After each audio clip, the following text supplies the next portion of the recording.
What's going on, everybody? It's Joel here with as many reviews as possible, and today we're taking a look at the Reebok JJ2s.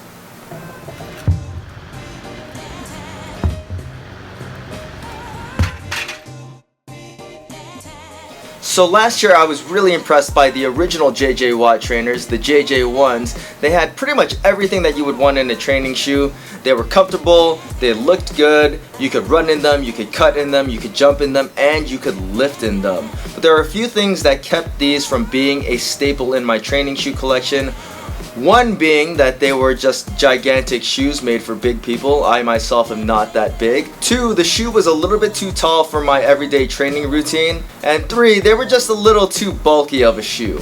Still, they became one of my most recommended shoes to people that were looking for a good training shoe that had plenty of support and you could still lift in. This year's JJ trainer receives pretty much a complete overhaul, most notably at the upper, which now sports Reebok's patented flex weave technology that was first seen in the Nano 7.0 weaves.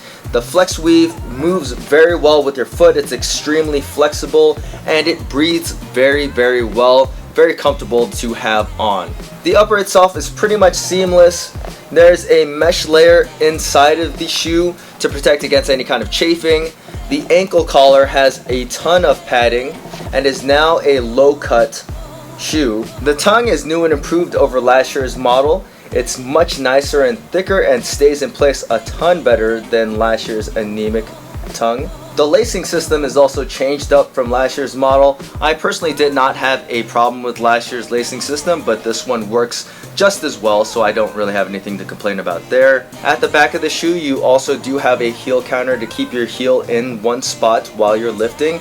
And like I said, once again, the ankle collar has a ton of padding, mainly at the Achilles part of the shoe. The anatomical insole is removable. It's not very thick, but it does provide a good amount of cushioning. Returning from last year's model is the full-length liquid foam midsole. I have no clue why they call it liquid foam, but it does a very good job in cushioning, yet still staying very responsive and having great stability. Another thing changed up from last year's model is the new outsole pattern is a little bit more uniform than last year's kind of like star type pattern. Still something that you would want to see on a turf trainer, but still provides very good traction on pavement and rubber flooring as well. From a look standpoint, I think the JJ2s are a very good looking shoe, but I think the black colorway is just kind of boring. I do like the translucent gray outsole.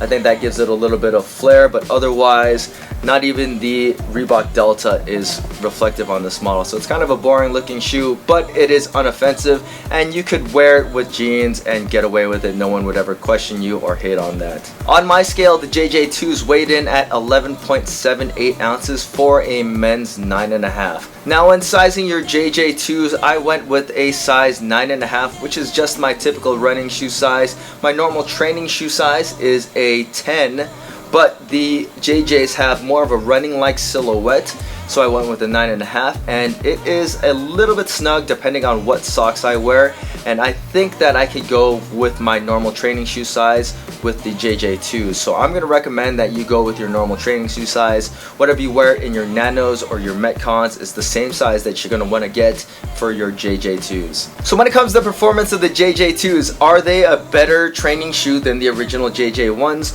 which I liked very much? And they are better than the original JJ1s in pretty much every way, shape, and form. The flexibility of the JJ2s is much better than the original JJ1s. The flex weave upper allows your foot to move very, very naturally and very comfortably as well. That paired with the flexible midsole and outsole combination makes the JJ1s a really nice shoe to run in for a training shoe. Now, despite the midsole being called liquid foam, it doesn't actually compress as much as you would think it would just by looking at it, because there's actually a ton of it there.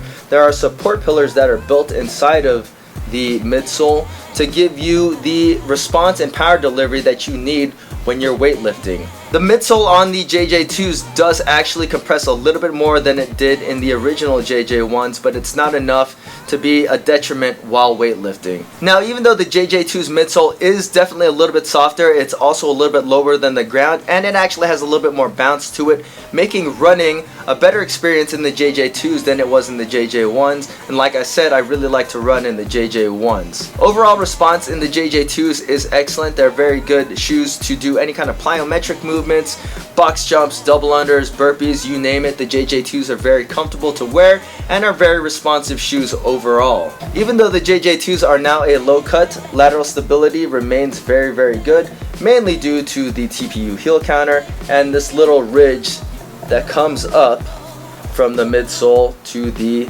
upper. The heel to toe drop in the JJ2s is 7 millimeters, which in my opinion is a little bit much for a training shoe. I did find myself a little bit more on my toes for the high repetition Olympic weightlifting movements that you might find in a WOD, but it wasn't that big a problem when I was able to set up for weightlifting singles.